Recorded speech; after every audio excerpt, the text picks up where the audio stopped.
महाराष्ट्र की राजनीति पर बोलना ज़रूरी है, लेकिन ये सिर्फ महाराष्ट्र की राजनीति की बात नहीं है, क्योंकि जो रेफरेंस, जो संदर्भ में उठा रहा हूँ वो देश का भी है और महाराष्ट्र का भी है। राजनेता जो होते हैं, हमारे मराठी में एक कहावत है, पोराचे पाय पाळण्यास दिसतात। इसका मतलब ये है कि बच्चा जो होता है वो बच्चा तो 1 महीने का, 2 महीने का, 5 महीने का, 6 महीने का होता है, वो पलने में होता है और पलने में उसके पाँव देखकर भी बोल सकते हैं कि ये आगे चलकर क्या बनेगा, क्या कर सकता है। तो उसको कहते हैं पलने में उसका भविष्य हम देख सकते। तो ऐसी एक कहावत है।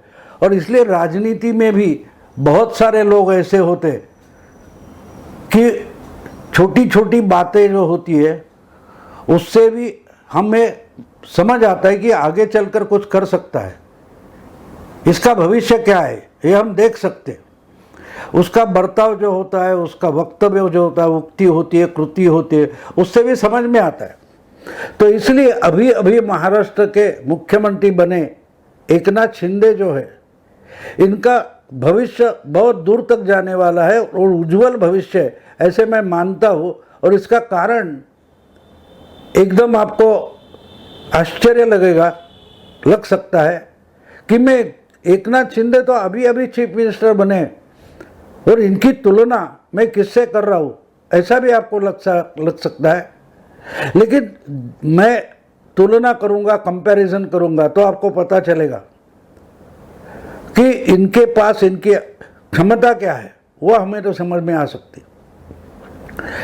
इससे भी कल परसों की बात है, विधानसभा में जिस ढंग से एकनाथ शिंदे पेश आ गए उससे विरोधी दल भी डर गए।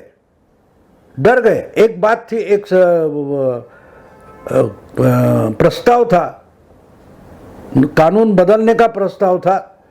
तो पहली उद्धव ठाकरे की सरकार में एकनाथ शिंदे नगर विकास मंत्री थे, अर्बन डेवलपमेंट, और उन्हीं की नेतृत्व में एक कानून विधेयक पास हुआ था। तो वही पलटकर कानून बदलने का प्रस्ताव आया था और उस पर चर्चा हो रही थी। तो विरोधी दलों ने बार बार उनको छेड़ा कि कुछ महीने पहले, एक साल पहले, कुछ दिन पहले या कुछ महीने पहले आपने ही जो विधेयक यहाँ रखा था और सम्मत करके लिया था, जो प्रस्ताव आपने सम्मत करके लिया था, वही प्रस्ताव आप उल्टा कर रहे। तो वो एकनाथ शिंदे सच्चे थे या आज के एकनाथ शिंदे सच्चे, वगैरह वगैरह बोल रहे थे। और सब अपोजिशन या सत्ता में बैठे विधायकों का भाषण हो गया था और आखिर में एकनाथ शिंदे मुख्यमंत्री के तौर पर इस प्रस्ताव की चर्चा का उत्तर देने के लिए खड़े हो गए। तो जिस ढंग से वो पेश हो गए तो मुझे एकदम नरेंद्र मोदी की 3-4 साल पहले की याद आ गई। यानी मेरा ख्याल है शायद पहले उनकी जो पहली टर्म थी नरेंद्र मोदी की, उस वक्त की याद आ गई। नरेंद्र मोदी किसी को भी गलत भाषा में कभी जवाब नहीं देते, लेकिन बोल भी ऐसे देते हैं कि सामने वाला उनको पकड़ नहीं सकता, लेकिन वो तो जख्मी तो हो जाता है। जिस ढंग से आजकल पार्लियामेंट की या विधानसभा की कार्रवाई चलती है, तो उसमें मानो एक दूसरे को बोलने ही नहीं देना है। टीवी का डिबेट जैसे चलता है उसी ढंग से विधानसभा और पार्लियामेंट का काम आजकल चल रहा है कि कोई भी बोल रहा है तो उसको डिस्टर्ब करते रहो, शोर मचाओ, गड़बड़ करो, ये तो होता रहता। और मेरा ख्याल है उस वक्त राज्यसभा में किसी बात पर नरेंद्र मोदी देश के प्रधानमंत्री बोल रहे थे, और एक बात होती है कि जब प्रधानमंत्री बोलते हैं या अपोजिशन लीडर बोलते हैं तो सबको चुपचाप रह के उनकी बात सुननी चाहिए, क्योंकि प्रधानमंत्री हो या मुख्यमंत्री हो, वो सदन के सबसे बड़े नेता होते, प्रमुख नेता होते, और उनके बाद अगर किसी का नंबर आता है तो नेता प्रतिपक्ष, जिसको हम अपोजिशन लीडर बोलते, तो इसलिए प्रधानमंत्री बोल रहे थे तो उनके बीच बीच में कोई कमेंट पास हो रही थी, ये हो रहा था। तो कांग्रेस की एक राज्यसभा सदस्य थी, अभी है कि नहीं मुझे मालूम नहीं, रेणुका चौधरी, जो यूपीए के ज़माने में मिनिस्टर भी रह चुकी है, तो इस ढंग से जोर शोर से गड़गड़ाहट करके हंस रही थी कि उनकी हंसी ही भाषण में डिस्टरबेंस ला रही थी, अड़चने ला रही थी। तो सभापति पद पर बैठे, अध्यक्ष पद पर बैठे वेंकैया नायडू ने उनको समझाने की कोशिश की, चुप बैठने को कहा, उनको वार्निंग तक दे रहे थे। तो प्रधानमंत्री नरेंद्र मोदी ने ऐसा कुछ कह दिया कि पूरा सदन सन्न हो गया। 1-1.5 मिनट तो लोगों के, यानी जो मेंबर बैठे थे, उनकी समझ में नहीं आया कि प्रधानमंत्री सराहना कर रहे हैं या निंदा कर रहे हैं। जब वेंकैया नायडू रेणुका चौधरी को चुप रहने के लिए वार्निंग दे रहे थे, तो प्रधानमंत्री बोले नहीं नहीं नहीं नहीं, उनको हंसने दो। रामायण मालिका के बाद ऐसी हंसी कहाँ हमने सुनी है। तो इसमें कुछ गलत शब्द नहीं था, सबके सब संसदीय शब्द थे, पार्लियामेंट्री शब्द थे, भाषा पार्लियामेंट्री थी, लेकिन जख्म तो हो गई, जख्म तो हो गई। 1-1.5 मिनट के बाद आहिस्ते आहिस्ते सिप इन हो गया। ये बात लोगों के बैठे हुए सदस्यों के समझ में आई। तब ये पता चला कि प्रधानमंत्री ने रेणुका चौधरी की तुलना सीधे शूर्पणखा से की थी कि शूर्पणखा जिस ढंग से उस सीरियल में रामायण में हंसते हुए दिखाई दी थी, हमको दिखाई गई थी, वो गड़गड़ाहट करके हंसती है, शांतता भंग करने वाली हंसी होती है, राक्षसी हंसी होती है। तो रेणुका चौधरी जिस ढंग से हंस रही है तो रामायण की याद आती है, शूर्पणखा की याद आती है। तो एक्चुअली वो शूर्पणखा से उनकी तुलना कर रहे थे, मतलब उनको ही शूर्पणखा कह रहे थे, लेकिन वो शब्द नरेंद्र मोदी ने इस्तेमाल नहीं किया था। लेकिन जहां जख्म होना था वो तो हो गया, निशाना जहां लगना चाहिए था वहां तो निशाना लग गया। और फड़फड़ाती हुई रेणुका चौधरी चुप हो गई थी। बाद में लोगों ने चिल्लाना शुरू किया और उन्हें कि क्या प्रधानमंत्री बोले, लेकिन जिस शब्द पर ऑब्जेक्शन दिया जा रहा था वो शब्द तक मोदी ने अपने मुंह से नहीं निकाला था। और इसको राजनेता बोलते कि जख्म भी करे तो जख्म दिखाने जैसी नहीं होती, लेकिन जख्म तो हो जाती है, वेदना तो हो जाती है, दुख तो हो जाता है। बिल्कुल वही बात अगर दूसरा कोई करता है तो उसकी तुलना हमें नरेंद्र मोदी से करना ज़रूरी हो जाता है। और इसलिए मैंने परसों जो विधानसभा में एकनाथ शिंदे अपोजिशन विरोधी दल के आरोपों का जवाब दे रहे थे, जो एक विधायक था, प्रस्ताव था, उसके बारे में चर्चा होने के बाद चीफ मिनिस्टर की तौर पर वो जवाब देने के लिए खड़े हुए और बोल रहे थे, तो उन्होंने सबका समाचार लिया, जितने लोग बोले थे। और पर्टिकुलरली अपोजिशन जिस ढंग की राजनीति कर रहा है उनके खिलाफ, विधान भवन के बाहर रहकर घोषणाएं दी जाती है, निंदा की जाती है, 50 खोके बिल्कुल ओके वगैरह वगैरह, जो उन पर भ्रष्टाचार के पैसा लेकर सरकार गिराने के आरोप लगाए जाते हैं, उसकी घोषणा तक एकनाथ शिंदे जी ने अपने भाषण में उसका उल्लेख किया, जिक्र किया। उसमें धनंजय मुंडे नाम के एक एनसीपी के नेता है जो शरद पवार के या अजीत दादा के बहुत लाडले हैं, वो विधान भवन की सीढ़ी पर खड़ा होकर जो एमएलएस का जमावड़ा घोषणा देता है, उसमें सबसे जोर शोर से धनंजय मुंडे ही बोल रहे थे।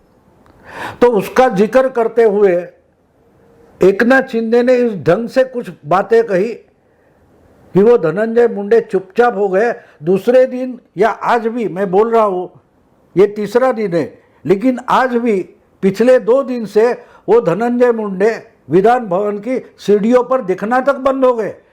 नहीं तो पहले हफ्ते में वही तो जोर शोर से चिल्लाते थे, लेकिन वो गायब हो गए। और ये गायब होने का कारण जो है वो उस दिन सोमवार को जिस ढंग से एकनाथ शिंदे ने कुछ शब्द कहे, कुछ बातें कही जिसमें कुछ भी ऑब्जेक्शनेबल नहीं है, सब का सब पार्लियामेंट्री भाषा में बोला गया, लेकिन जख्म तो हो गई। और सिर्फ धनंजय मुंडे को जख्म नहीं हुई, वेदना नहीं हुई, वो वेदना डायरेक्टली एनसीपी और महाविकास आघाड़ी तक को हो गई।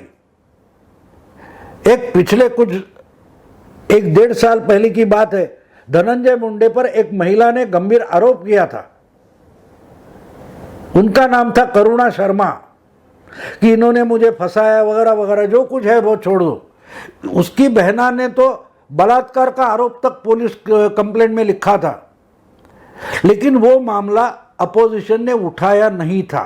जब देवेंद्र फडणवीस अपोजिशन लीडर थे, फिर भी उस पर पॉलिटिक्स नहीं खेली गई, उस पर राजनीति नहीं हुई थी। देवेंद्र फडणवीस ने वो राजनीति नहीं की थी जो आरोप करुणा शर्मा ने लगाए थे। तो अपने विधान भवन के सीढ़ियों पर खड़ा होकर जो धनंजय मुंडे जोर शोर से घोषणा दे रहे थे, शिंदे और उनके ग्रुप पर, बीजेपी पर तोहमत लगा रहे थे, वो रेफरेंस देते हुए एकनाथ शिंदे बोले, अरे आप तो क्या घोषणा देते हो, सबसे पुराने शिवसैनिक तो आप ही लगते हो। जबकि धनंजय मुंडे पहले बीजेपी में थे और बाद में एनसीपी में शरद पवार के साथ चले गए, अजीत दादा के साथ। शिवसेना तो में तो कभी नहीं थे। फिर भी एकनाथ शिंदे क्या बोले, अरे आप तो सबसे पुराने सालों से शिवसैनिक ऐसे लगते हो, क्या आवाज देते हो। अपनी नाभि से लेकर आवाज चढ़ाकर आपका गला तक बैठ गया है। ऐसे मजाक करते करते आगे चलकर एकनाथ शिंदे बोले, आपका तो पूरा इतिहास मुझे मालूम है, आपको बहुत अच्छे से जानता हूं, अब क्या बोलूं उस पर। लेकिन एक समय था कि देवेंद्र फडणवीस ने प्रेम, दया और करुणा दिखाई, इसलिए तो आप बच गए। तो मतलब यह था कि जब करुणा शर्मा ने आरोप लगाया तब आप क्या कर रहे थे, आप इतना मुंह उठाकर बात भी नहीं कर सकते थे। ये जो रेफरेंस दिया उसमें प्रेम, दया, करुणा ये शब्द जिस ढंग से उन्होंने लाया, और देवेंद्र फडणवीस ने अपोजिशन में होकर भी आपकी इज्जत नहीं उठाई, नहीं उतारी, ये बात बोलकर धनंजय मुंडे को इतना चुप कर दिया कि अगले 2 दिन वही धनंजय मुंडे विधान भवन की सीढ़ियों पर तक दिखाई नहीं दिए। और वो बात वहां तक नहीं रुकी, बोलते बोलते बोलते बोलते एकनाथ शिंदे इतने आगे निकल गए थे कि आखिर में जो पूरा अपोजिशन जिस प्रस्ताव के विरोध में 1 घंटे से भाषण दे रहा था, वही विरोधी दल और उसके नेता अजीत दादा बोले, अभी ज्यादा बात मत कीजिए, ये मंजूर कर लीजिए, विधेयक, ये प्रस्ताव मंजूर कर लीजिए। यानी एक कुछ बात ऐसी कही एकनाथ शिंदे ने जिसमें कोई अपशब्द नहीं था, कुछ भी अनपार्लियामेंट्री नहीं था, असंसदीय नहीं था, लेकिन जख्म तो अपोजिशन को हो गई। और जो अपोजिशन का लीडर विधान भवन के सीढ़ियों पर जोर शोर से बातें करता था, घोषणा देता था, वही 2 दिन से गायब है। इसलिए ये जो चालाकी, कुशलता एकनाथ शिंदे ने दिखाई है, उसकी तुलना मोदी की उस किस्से से, राज्यसभा के घटना जो थी उससे उसका कंपैरिजन करना पड़ता है, उसकी तुलना करनी पड़ती है। कि जख्म तो दिए, हमला तो किया है, लेकिन कोई उसको हमला तक नहीं बोल सकते, हमला तक नहीं बोल सकते। तो ये बात है, इसलिए मुझे एकनाथ शिंदे पर बात करनी थी। और मुझे जो सब देख रहा था उसका परिणाम देख रहा था, तो मुझे रेणुका चौधरी के मामले में मोदी जी ने जो किया वो याद आ गया। और जो किया भी मोदी जी ने, उसका पता सदन को भी लगने में 1-2 मिनट निकल गए थे। बिल्कुल वही बात यहाँ महाराष्ट्र की विधानसभा में हुई। और आपको तो उस वक्त आप फंस सकते थे, और क्यों धनंजय मुंडे फंस सकते थे ये भी हमें समझना चाहिए।